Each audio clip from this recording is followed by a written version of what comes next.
matudluan sa pagkahimo mabuhi bisan pa sa kalisod, survival o madisiplina through values. So likewise with our faith in God, okay, sa atong pagpuyo or sa atong pagsunod kay Jesus Christ, kinahanglan atong tun-an ang pagdinay sa atong mga kaugalingong kagustuhan aron atong masunod ang Dios nga mahimo kita niya nga tinun-an, no? Kay kinahanglan mo ginaton siya buhaton tungod kay life is not bed of roses. Kung gustuhon sa Ginoo nga saya pag-ani sa kalibutan, masapian siya, magpuyo siya sa mansyon o unsa pa diha, pwede nga naman kasi ang Dios man ang tag-iya sa tanan. Apan tungod kay gusto niya nga ang iyang mga tinun-an mosunod, no? Sundon siya. Kay kung sapian siya dinhi sa kalibutan pag-ani niya, so unsa na malay paglaom sa mga pobre, di ba? Pero ang mga sapian pwede man magpinombre, di ba? So that is why iyang gipili ang kinabuhi sa pobre tungod kay ang pobre lisod man pagkahimo sapian, pero ang mga sapian pwede ra magpinombre, di ba? Live in a simple life. Buti pa sabot na bearing our cross ang pagpasan sa atong mga kaugalingong palasanon. Following Christ is not always easy.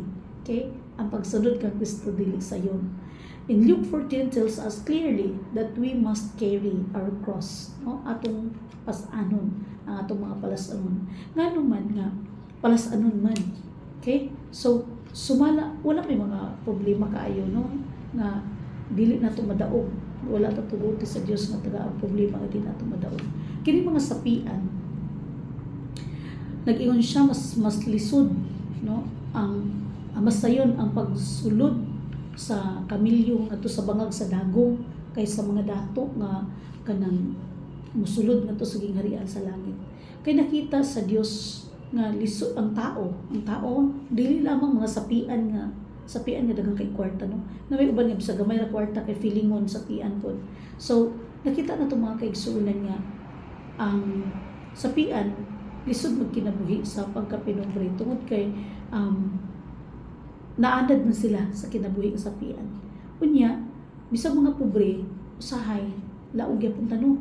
Nga naman na tao man ta ning kalibutan nga kumkum ang kamot. So hard, di ba? Kumkum atong kamot, meaning to say lisod sa ato ang pagpanghatag. Sa atong kaugalingon lang lisod ang pagpanghatag tungod kay ang atong kinabuhi isip sa katao, no? Kung tao lang. Ang atong kinabuhi yun, anad ito sa pagka-laog. No, muna atong nature, ang nature sa tao. Gani, mauna hinungdan nga pagpanghatag sa atong mga kapanahunan karon lisod. Pero tagaan grabe ngisi. No? So, it's better to give. Sa una, it's better to give than to receive. But karon, it's bitter to give. No? It's so sweet to receive.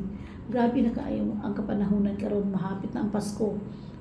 Daghan na kaayo gusto nga mudawat gani bisag exchanging gift, no? Bisag exchange gift masuko kung wala nag-abot sa price or masuko kay maot or nasuko kay bratuhon ang nadawat. So dapat atong paningkamutan mga kaigsunan that Christmas is a time of giving and it should be celebrated every day of our lives. Meaning to say pakatamiso na to ang pagpanghatag o atong isipon nga atong gitagaan nalipay sa atong gihatag dili lamang during December or during Christmas but every day in our life. Ngitaan to pamaagi mga kaigsunan nga dili ta mahimong dalo, no? Atong paningkamutan nga kita ang muhatag kaysa kita tagaan. Nga naman but pasabot kung kita naghatag na ato ang Ginoo naghatag sa ato mga panalangin aron kita makahatag. Pero kung atong tan-awon ang atong kaugalingon nga nature isip tao. So, laog ito mga kaigsunan mo ang kunta sa dili, no? Kung walay Kristo sa atong kinabuhi, lisod yung kaayo sa tao nga mga hatag. Nga naman, may pag-ipalit sa kuan. So, may palitonon ato, no? May pag-ipalit na to sa service, sa baliha, kay sa ihatag. Munang nature sa tao, hakog, kung naman selfish ba? So, ang kaugalingon akong gipalabon, no? Kasagara, nag-save sa bangko, kay para masakit, no? Masakit sa naay makuha. So kung naihatagon ayaw lang kay ako i-savings. So inahan ang nature sa tao. Pero atong paningkamutan mga kaigsunan o atong iampo sa Ginoo nga if possible sa atong pagpanghatag mga kaigsuonan, atong makita nga mas daghan ang mubalik sa ato tungod kay ang atong mga nanatagaan moampo unto sila para sa ato. So unsa atong ganahan ng mag-save ta para masakit ta na itong kuuton or dili ta magsakit. Mura ginana lang ba? So ang Ginoo mga kaigsuonan nasayod sa atong capacity. That is why daghan man kaayo kuan nga di lang kung atong tugutan ang Ginoo mukod sa ato no sa atong kinabuhi, dili ta maglisod mga kaigsuonan tungod kay mapas-an o madaog na to ang mga sufferings nga gihatag sa gitugutan sa Dios nga sa tao kay dili niya tugutan pag dili nato madaog. Suffering for Christ. Paul bore the mark of the Lord Jesus physically and spiritually. The true disciples are tested, but they stand firm. Bot pasabot mga kaigsuonan na tanan nga mga disciple or disipulo sa Ginoo ginasulayan at tanan apan ilang nadaog ang mga pagsulay tungod kay ilang maggihatag sa Dios ang tanan ng mga problema, ang tanan nilang gusto no iyon Ginoo kinsa man to nga bugatan, paduol nga to kaniya o papahulayon ko kamo nag-ingon siya. So buti pasabot dili nato ang mga problema usay di nato madaog pinagi sa atong mga kaugalingon apan kung ato siya itugyan ngadto sa Ginoo kini mahimong mawala sa ato ano man to naman sa Ginoo, di ba? So muna minungdan mga kaigsuonan nga atong tugutan ang Dios nga mo'y mupuyo sa atong kinabuhi aron dili nato maisip ang mga problema nga pwede ra man unta nga itugyan ngadto sa Ginoo. So whatsoever happened to us, no, kinahanglan nato itugyan ngadto sa Dios ang tanan. Kay unsa may mahimo sa mga doktor kung dili tugutan sa Ginoo nga mabuhi ka pa, no? Kung dili tugutan sa Ginoo nga mabuhi ka pa, patay ka gyud. No, muna nga mabuhi tag mamatay, ato itugyan tanan sa Ginoo tungod kay siya ang nahibalo sa tanan. So kung masakit ka man, maulian ka ra kung di pa ka patyunon. Pero kung patyunon ka na, pahuway na diha. Kaya nag-ingon ang Diyos nga, pahuway ka na, kuhaon na niya imong kinabuhi, walay makapugong sa Diyos kung iyang gustuhon. So doing all the Lord's commands. It is not enough to hear God's word. We must do it. So dili lamang kinaminaw, karon ning kapunon, minaw ra tanong, apan kinahanglan atong buhaton ang isulti sa Dios. Jesus asked, "Why call me Lord? Lord, and do not the things which I say." Ngano magasampit makabukan ako Ginoo kung dili mo sunod sa mga pulong nga akong gisulti. No? Ano magsampit-sampit ang mga Ginoo? Ano magsigba-sigba pa man kung dili man ta mo follow kay God. Subot niya ipasabot mga kaigsunan nga kung kita magtawag sa ngalan sa Dios, kinahanglan atong sundon ang iyang mga kabalauran. Jesus remind us that hearing alone is self-deception. Kung sige ra ta maminaw, kadugayan, masumhan ta sige paminaw, adugay ra man na. But a Christian or Bible Christian is an obedient Christian, one who practice the word. Ang tinuod nga Kristohano, dili katong mga tigpaminaw, no? Apan kadtong mga tao nga ilang gituman ang ilang napaminawan ug ang ilang natun-an pinaagi sa balaang kasulatan.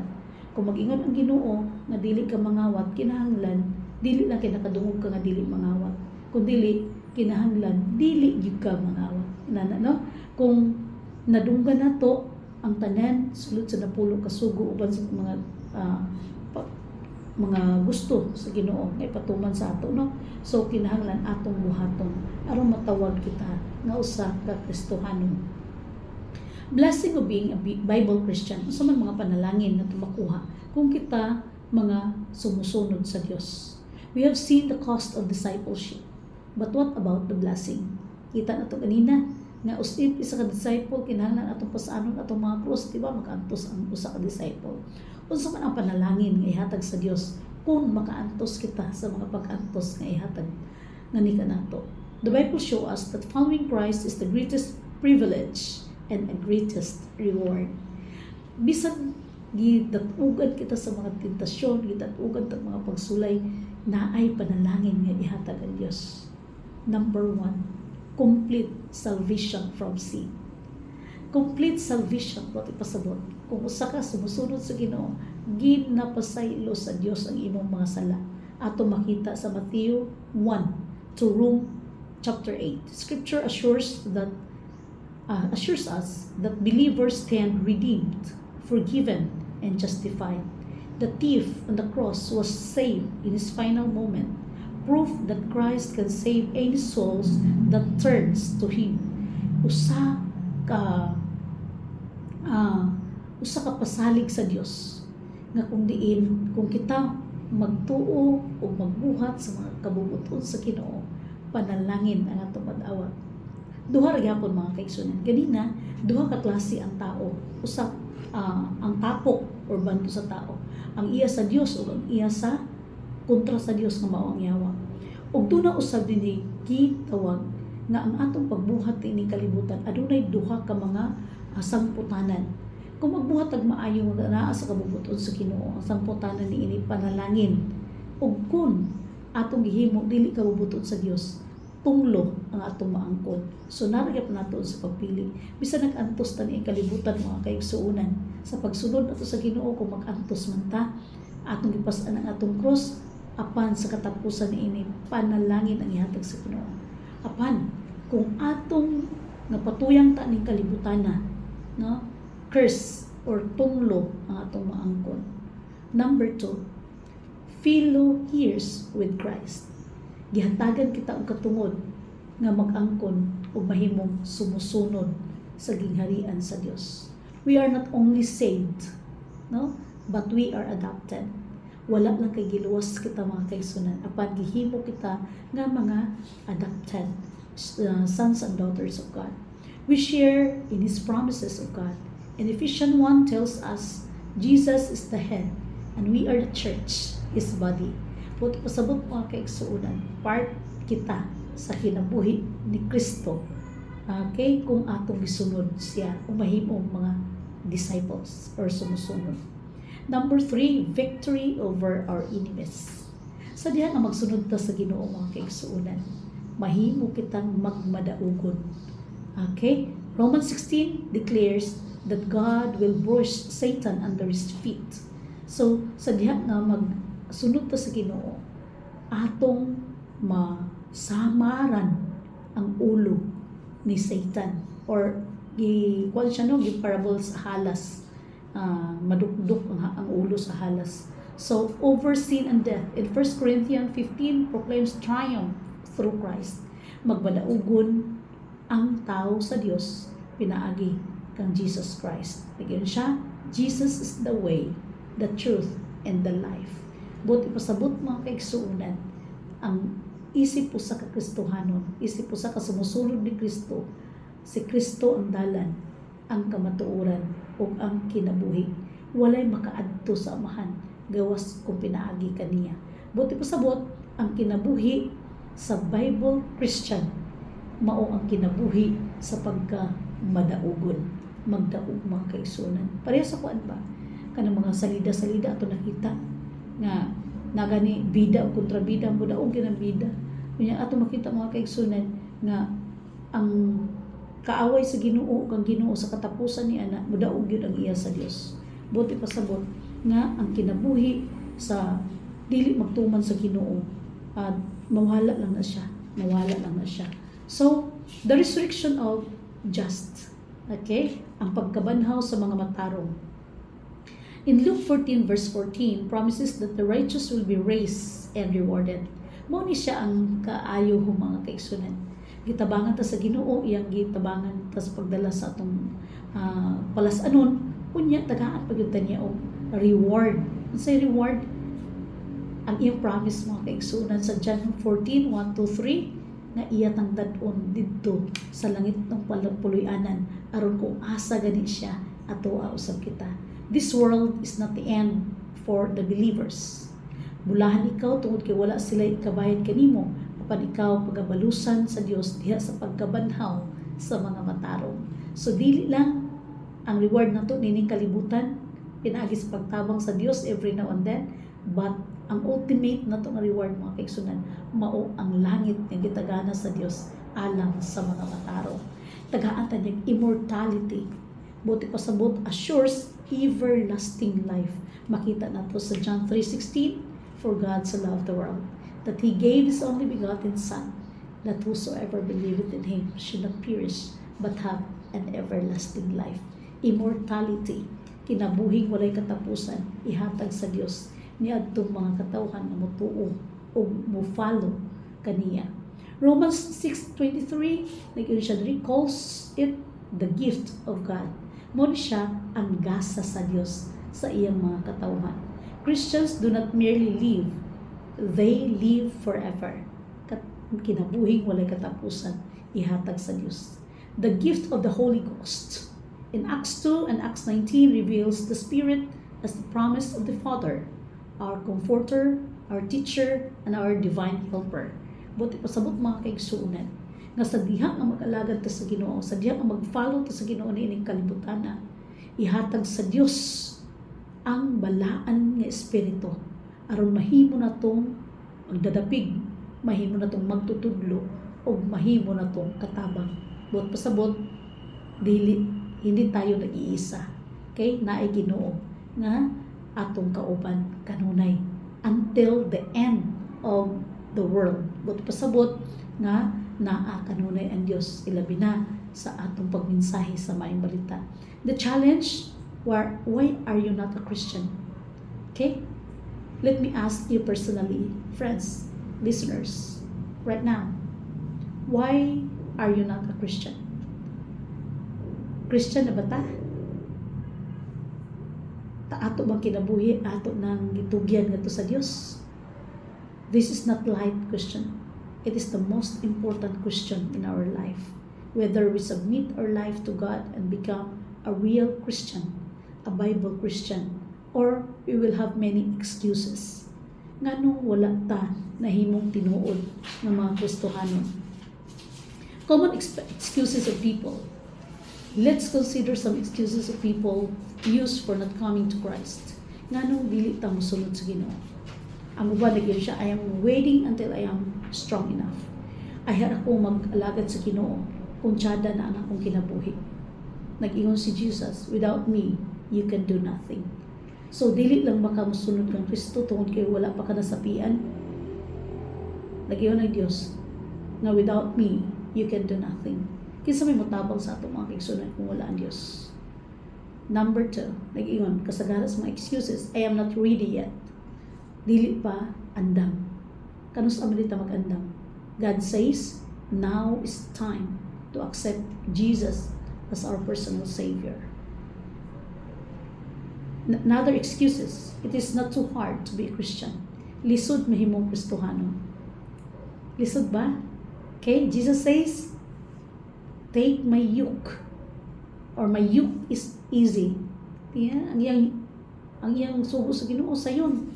My burden is light. Ha? Sayon nakaayo. Pero nganong nakalisod?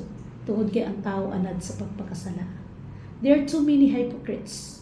This answer, consider beam in your own eye first. Nag-iyon siya, tuo man ka ng mga Kristohanon, simba-simba, mga makasasala, manggihapon, di ba? Kaya tanan man ta makasasala, di ba? Tinuod na siya. Naaman diha, mga kriminal manggihapon. Naaman diha, mga chismosa manggihapon. Naaman diha, mga kawatan manggihapon. Unsa man, nag-iyon ang Dios, kuhaon una nato ang truso nga nakababag sa atong mata. Buti pasabot, unahon nato at timanon nato ang atong mga kaugalingon. Tungod kay ang pag-alagad nato sa Ginoo, dili nato itutok sa tao. Dapat itutok nato ngadto sa Dios. Kay dayon sayo na pagtan-aw sa laing tao. Sayo na kay pag-judge sa laing tao. Pero ang pag-judge sa atong kaugalingon lisod. Kinsa may makaingon karon na, baho ko nga tao. Sige. Pangit ko nga tao. Ngilad akong naong, ang ilad akong batasan. Kinsa may nakaingon ana. Di ba? Kasagaran sa ato, we are praising ourselves. Hoy, nag-away, for example, imo lugar kung dayon nga imo kung kaaway, for example, nag-away tab iyon lugar ka, gwapa jud ka kay samantanan, or buutan jud ka, ako may salbahis, di ba wala pa gyud mag-inana, kasagaran mo gyud is magpalusot mo gyud kinsa salan mga bana o asawa, for example. Di ba? nag-ipon man yun or nagkatulog usag yun pagkatulog, pero ngano mag-away pa man tungod sa garbo. Okay, tungod sa garbo. Dili na to makita, mga asawa, mga bana, please atong tan-awon ang atong self. Okay, usahay mo oh, kabaho ba nimo, pero kita di wata kabalo nga baho sa data. So buti pasabot mga kaigsuunan nga kung tan-awon na to ang tao, lain man akong bana, kay kuan lain man akong asawa, o inana na yun, samutang magdugay na. So, ang sayop lang dahil sa atong partner, itong tan-awon. Nganong dili na to tan-awon ang atong self? Nganong dili na to i-evaluate ang atong self kung unsa sa atong nabuhat? So, ang Ginoo mismo nag-ingon si Jesus Christ, consider the beam in your own eye. Kinahanglan atong kuhaon ang truso nga nakabapag sa atong kaugalingong mga mata, aron dili na to tan-awon ang muta. Kita na itong muta sa ito isikataw, pero atong mata dahil doon ay nakababag na truso. So ang Ginoo mismo nag-ingon nga kinahanglan atong limpyuhan ang atong kaugalingon, dili na to tan-awon ang pagkadautan sa uban, tungod kay matag usa ka nato mga dautan natong daan, gipalit lang ta ni Kristo, no? So sa pagkakaroon ini kahaponon, dear friends, do not let excuses rob you from eternal life. Dili na tutugutan nga ang atong mga excuses at mao'y makababag sa kinabuhi nga walay katapusan, tungod kay wala ta nasayod kung kanus at akwaon sa Dios. Nining kahaponon, dili na tutugutan ang pagtan-aw sa laing tao, mga sulundan, no? Hunong na sa pagtan-aw sa uban, kay makita mong kapakyasan. Tungod kay nganong kapakyasan sa tao? Tungod kay nag-ingon ang Dios, walay tao nga perpekto nga naa ni ining kalibutan. Mahimo lang ni siyang perpekto kung mahimo siyang pinasaylo sa Dios. Pinaagi kang Jesus Christ tungod sa iyang pag-antos dito sa Kalbaryo sa cross, mapasaylo ang tao ug mahimong balaan ug makabuhat og maayo kung atong sundon siya. Pero ang ato gyud nga nature as a human being, ang nature nato mao ang pagpakasala. Nagyon siya, wherever you are today, no, kung asa man kita karon, naabot na sa atong mga kwarto, na sa atong mga sakyanan, na sa atong mga trabahoan, ang Dios nagasulti kanato karon, kinasing-kasing nga kung gusto nato nga mahimong Bible Christian, kinahanglan nato nga mahimong pinasaylo sa atong mga sala. Kinahanglan nato dawaton ang kaluwasan nga gihatag sa Dios. Kinahanglan nato magsugod isip usa ka bag-o nga nilalang. Ug niining mga panahon ng mga kaigsunan, niining kahaponon, ako kamong gihangyo sa pagduko sa tong ulo alang sa pag-ampo alang sa atong closing prayer. Let us pray. Our Heavenly Father, we thank you for your truth we have here today, and for reminding us what it truly means to be a Bible Christian, saved by grace, guided by your word, and empowered by your Spirit. This message continue to speak to every listener long after we end this broadcast.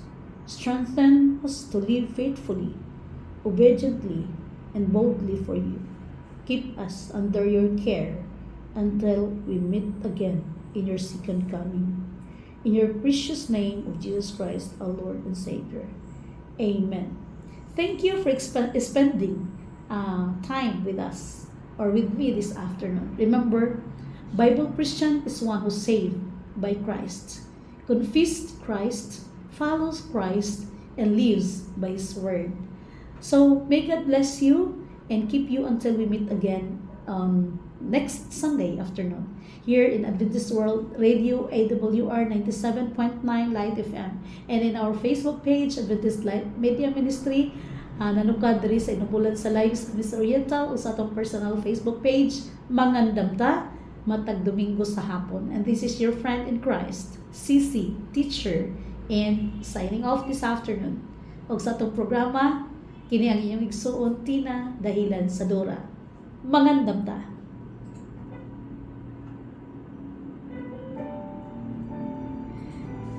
Hello.